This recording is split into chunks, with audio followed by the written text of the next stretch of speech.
From LinkedIn News, I'm Leah Smart, host of Everyday Better, an award-winning podcast dedicated to personal development. Join me every week for captivating stories and research to find more fulfillment in your work and personal life. Listen to Everyday Better on the LinkedIn Podcast Network, Apple Podcasts, or wherever you get your podcasts. The HP AI PC breaks language barriers instantly by translating up to 44 languages in real time, powered by the Intel Core Ultra processor. With the right tools, work doesn't have to feel like work. Learn more at hp.com/AI PC. Hey, I'm Kwame Christian, and you are about to step into the world of Negotiate Anything, the #1 negotiation podcast in the world where we teach you how to make difficult conversations easier while getting more of what you want in the process. Each episode is packed with practical tips and strategies from the experts. We delve into negotiation, conflict resolution, and leadership skills that are crucial in both business and in life. Whether you're closing a deal, managing a team, or navigating personal relationships, Negotiate Anything provides you with the tools you need to succeed. Our conversations are real, relatable, and most importantly, rooted in practicality. So if you're ready to transform your conversations and elevate your negotiation skills, join me on Negotiate Anything. Subscribe and listen on Apple Podcasts, Spotify, or wherever you love to listen. Let's make every conversation a winning negotiation. Michael, thanks for joining us today. Kwame, it's great to have an opportunity to talk with you. Really looking forward to it. Likewise, my friend. So how about you get us started by telling us a little bit about yourself and what you do? Well, I'm a self-employed management consultant and I specialize in procurement. I'm based in the UK and I've been doing this for nearly 30 years now. So what I do, I work with mostly manufacturing companies, helping their procurement team to negotiate their contracts and improve their costs. So I've been doing that for nearly 30 years now. And I've worked obviously throughout the UK, but Europe, US as well, and China. So it's all about negotiating, my day-to-day job. I love it. And I'm excited to share this with the audience because you have incredible experience in the business world negotiating these big deals. And now you came out with a book. Can you tell the listeners about that? Yes, obviously over those 30 years, it's a bit like Malcolm Gladwell's 10,000 hours principle. I've spent many hours negotiating and you develop a level of expertise. I've obviously enjoyed helping commercial organizations with that expertise, but I wanted to do something to help individuals. And so that's why I've written a book. The book is about negotiating a salary increase, but it's like a case study. The principles in the book are really apply to any negotiation. But it's very much what I've done is taken those 30 years of expertise, boiled it down into a very readable, non-academic book. And the way I've done that is by writing it as a short story. So the plot of the book follows the lead character, Ellen, is a young manager, and she needs a salary increase. She just doesn't know how to go about it. She loves her job, she loves her employer, but she needs more money in her life. And so she happens across a rather eccentric, aged negotiator, and he takes her on and takes her through a very exciting journey where she learns the principles that she needs to negotiate a salary increase with her boss. So it's intended to be a very readable, you can sit down and read it in 90 minutes, couple of hours, but it's packed full of rigorous negotiating theory presented in a way that's accessible for, if you like, a lay person. Yeah. Okay, Michael, there's so much to explore here because I think a lot of folks would find it really interesting that you have all of this commercial experience and yet you decided to make your book about a salary negotiation, which to, let's say, somebody who is constantly negotiating multi-million-dollar deals like yourself might seem almost a little bit less impressive. And so what is it that made you want to synthesize all of your years of negotiation experience into a case study on salary negotiations? Well, I suppose it was partly because of, as I say, I've spent so many years helping big organizations. And I felt with this expertise, let's bring it down to a level that helps individuals. I was also influenced by the fact that I have 3 daughters and I'm conscious of the fact that studies show that women are more reticent about asking for a salary increase than men. And when they do ask, they tend to get less. And so that's one of the reasons I made the lead character a woman. My 3 daughters and my wife are all still working age. And so I took a lot of advice from them about the character to make the character authentic and credible as a female. And so that was one of my influences, that I really wanted to help women in particular to be able to get what they deserve. So that was important for me as a father of 3 daughters. Michael, I love this because it shows that you put a lot of thought into this, and it blends your heart and your head because you're recognizing that societal challenge. Okay, I want to recognize that and address those gender dynamics and create something that will help women in general, but also for your daughters. I think that's beautiful. And then also the strategy of saying, all right, I am going to put this in a way that is readable, accessible, easy to understand, that everybody can get. I think that's smart because most of us have had that situation where we've been in a position where we had to negotiate salary. It's something that everybody can relate to. And so for you, you might do a $500 million deal and it might be cool and sexy and everything. And then people close the book and say, I could never do that. I'll never be in that position. And those principles might completely go over their head. Yeah, absolutely. And the most commonly cited reason why people feel that they don't ask for a salary increase is lack of confidence, of course. And that's the reason for making the book readable. And of course, the naked negotiator in the book, of course, explains why does he call himself the naked negotiator? And what he explains is, of course, that even though the character, like me, of course, has spent many years negotiating multi-million-dollar contracts, what he's found over those years is that every deal, in some sense, is the same. The same basic principles apply to it. And the reason that's the case is because we're human. We interact. All the deals are done from human to human. And so he says, when you strip out the specifics of the negotiation that make your current negotiation unique, when you strip out the specifics, what's left is the negotiation framework, the naked negotiation. And so that's really that negotiating framework I'm taking out of the big high-flying corporate world and bringing it into something which on the face of it is more mundane, but to the individual is really important. Absolutely. It's so smart because that's something that I've recognized as well. First of all, the confidence issue. A lot of times we're giving recipes to people who are afraid to get in the kitchen. So what is the real challenge? It's a mindset issue. We're afraid of taking that step. So the negotiation that should happen never even happened. And then to your point about the principles being the same, it's so true. We're all humans at the end of the day. We just might be in bigger corporations dealing with bigger numbers. But at the end of the day, it's human to human, or we're in a network of humanity within an organization. Yeah, absolutely. And so when we think about those core principles that apply in all of these circumstances, what were the ones that you highlighted in the book? So start at the beginning. The most important thing about this, and you'll know this, Kwame, being a negotiation expert yourself, is preparation. You've really got to do your homework. 90% of your success is going to be about what you do before you even have the meeting. So preparation. In the salary negotiation context, you've got to find out where you are in the marketplace. That's another thing. It's important for people to understand. If you have a job, you're in a marketplace. You're selling your services to an employer, and your employer pays you on the basis of the market.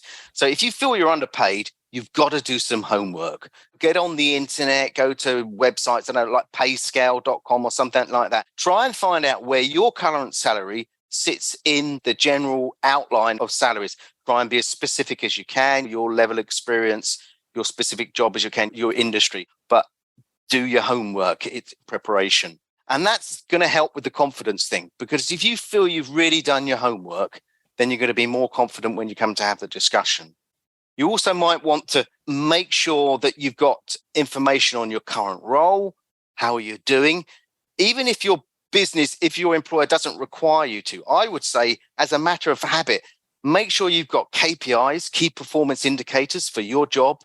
Make a note of the great things you do, the good deals you do, so that you've got information that, so when you go and have a discussion, that you can say, this is why I deserve an increase. This is where I am in the marketplace. I'm being paid $30,000. The average is $50,000 or whatever the number is. So you've done your homework. So preparation is the most important thing. Michael, as you were saying all of these things, it made me realize another element of brilliance with the way that you structured this book. Because using salary negotiations as the case study, it helps you anybody to understand what preparation is in a holistic type of way. But if you think about it from the procurement perspective, not only are the numbers astronomically high, but it's also the fact that preparation in procurement might be something like, let's do research on the steel indices. What does the market look like in that regard? And now people are asking themselves, what is a steel index? Like, where do I find something like that? And it serves as a distraction. But by focusing on the salary negotiation, we can say, all right, yeah, preparation is not just doing a quick Google search. No, there's a lot more to it. And so people could see the nuance that goes into really strategic preparation. And I think that's really smart. And then not only addressing the fact that preparation addresses the strategic component of the negotiation, but it also helps on the mental side too. Just going through the process and preparing helps you to feel more confident, which helps people to overcome that first and sometimes most important barrier, which is stepping up and asking for what you deserve. Absolutely. So the key thing is preparation. You've also got to think about who you're talking to. So obviously, ordinarily, you'll be talking to your boss, but think about it as well. What type of person is he or she? Are they more the empathetic sort of person? Are they the more business-like sort of person? And so really think about what type of person is your boss, because you need to speak their language. You need to reflect back to them the way they are, and they will understand what you're saying more.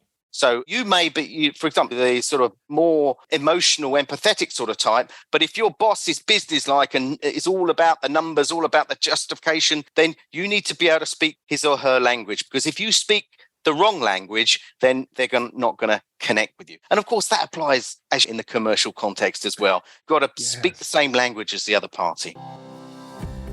Hello, my friends. Before we get back to today's episode, I want to ask you a question. Have you ever wondered how to elevate your team's negotiation game and how you can help the folks on your team have better, difficult conversations? At the American Negotiation Institute, we offer transformative keynotes and workshops tailored to empower professionals with top-tier negotiation and conflict resolution skills. Whether it's a keynote for your next event or hands-on training for your team, we've got you covered. Don't just negotiate. Master the art with the American Negotiation Institute. Click the link in the description to find out more. Elevate, negotiate, and succeed. Introducing the HP AI PC, your powerful AI assistant. Easily search through personal files, gain valuable insights, and make smarter, more informed business decisions. Unlock the future of work today with the HP AI PC, powered by the Intel Core Ultra processor. With the right tools, work doesn't have to feel like work. Learn more at hp.com/AI PC. And that takes a lot of humility too, because we think the way that we think and talk is the right way to talk.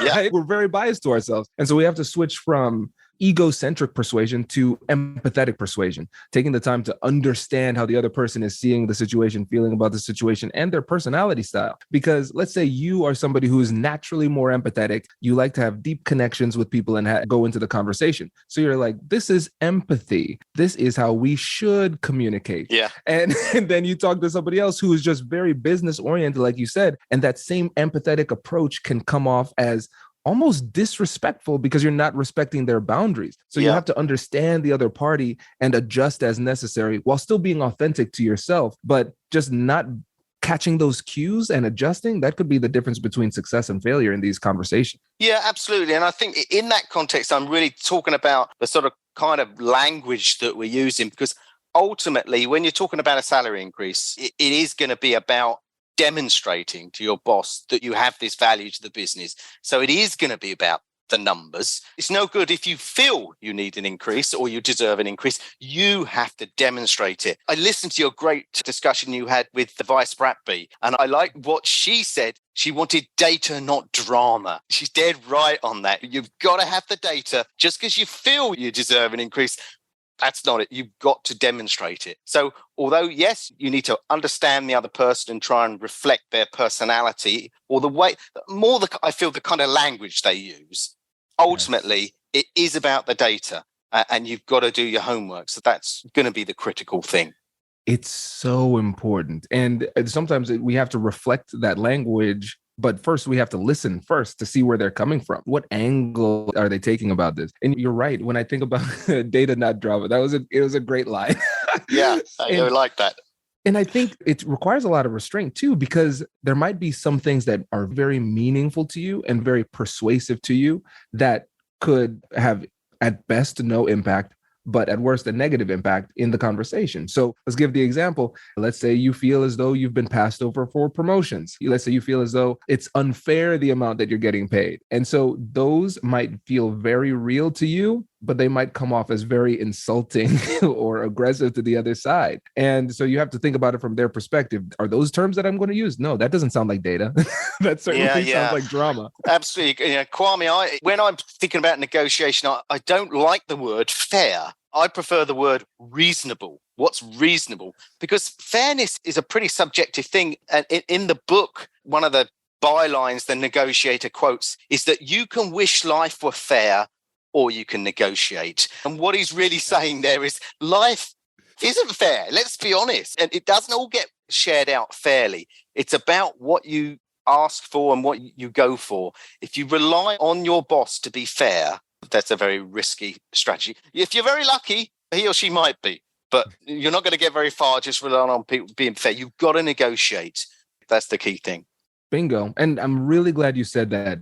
I honestly, Michael, this is the first time I'm coming out and saying this publicly, but I am against the word fair. It's so mushy because the thing is, as I'm interacting with everybody, I have the concept of fairness in my head, but I don't use that word because I know I'm going to filter it through my own lens and my own biases. And I remember that I was doing some research and I found this really interesting study where they found that fairness is all about perception.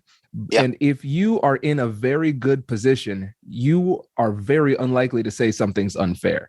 But if you feel like you're in a disadvantaged position, you're more likely to say something's unfair and identify that unfairness. So think about if we're watching sports.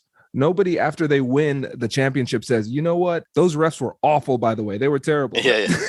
No, the refs work when it works for us, right? And so we have to remember that what might feel fair to us and feel very real to other people, to us, might not feel the same way to other people. And I like that shift from fair to reasonable because it has a little bit more objectivity and it doesn't come off as an indictment on the other side too. Yeah, absolutely. And when you put it into the commercial context, often when I'm coaching people in negotiation in a commercial context, they have this idea of what's fair. But in a commercial context, the benefits aren't necessarily shared 50-50 at the end of the day. They might be shared 60-40, 70-30. But the key thing is that the other party goes away feeling that was a reasonable deal.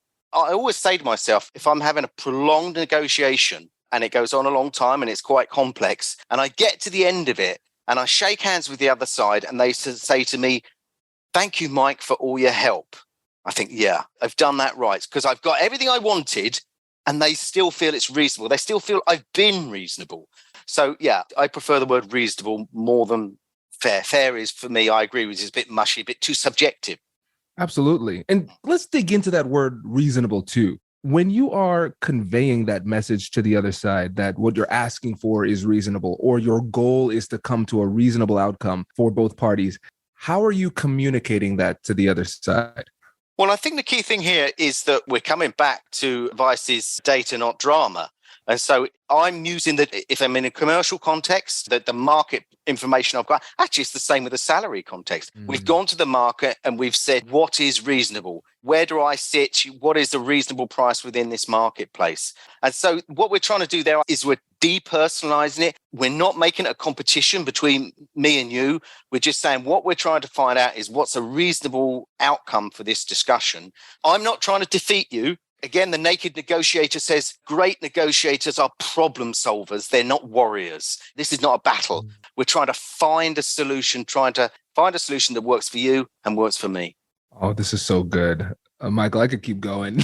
I could keep going with you. This is brilliant. I really appreciate you not only taking the time with us today, but also taking the time to write this book, because writing a book is a labor of love and it takes a lot of time. And no matter how much time you think it's going to take, longer. So kudos to you on the accomplishment. And before you go, I want to make sure that you get an opportunity to let the listeners know again about the book, about your consulting firm, and how they can get in touch with you.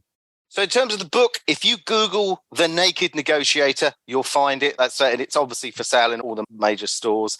If you want to connect with me, I'm on LinkedIn, Michael Phillips. And again, if you put Michael Phillips, The Naked Negotiator, you'll probably find me on there. On Twitter, I'm at Negotiation Guru there. And every day on Twitter, I share a negotiating tip. That's there. Why not connect with me on there and get a little spice of negotiation wisdom every day? I love it. Michael, thank you so much. Really appreciate it. Kwame, it's been great talking with you. Wait. Now, before you sign off, I have something to tell you that I've never told you before. Just kidding. I've told you before, but you should listen to it again. I want you to know about Negotiate Anything Premium.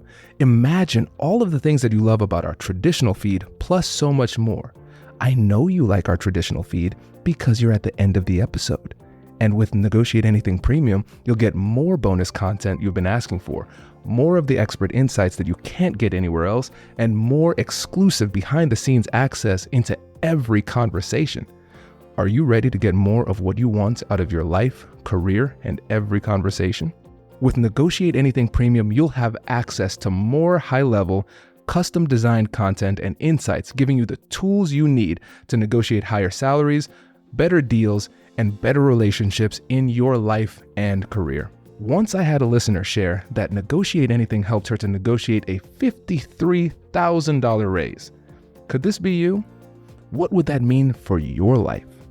I've seen firsthand the impact this model has had on my life and the lives of my corporate clients, and I am confident that it can do the same for you. Are you ready to negotiate more of the best things in life? Click the link in the show notes to learn more. I'll catch you later.